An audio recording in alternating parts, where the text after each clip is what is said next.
السلام عليكم. وعليكم السلام. بخير؟ الحمد لله كلشي مزيان. الله يبارك فيك. شوف عندنا واحد الامثله بالدارجه وبغيناك زعما نطلب منك انت تقلبيهم بالفصحى. مزيان؟ مزيان. واجده؟ واجده. مرحبا. ها انت المثال الاول كيقول نهار حتى جيتك وجهي قمشو كل مشاش. شوفي في الكاميرا وجهي لهم.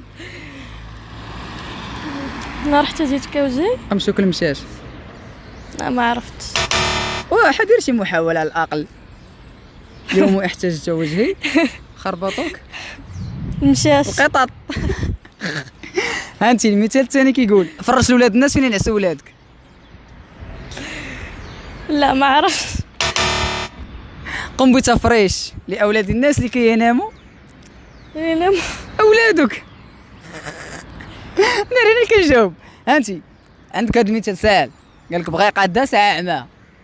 بغا يقاد ساعه نقول اراد ان يصلحها قد اعمى.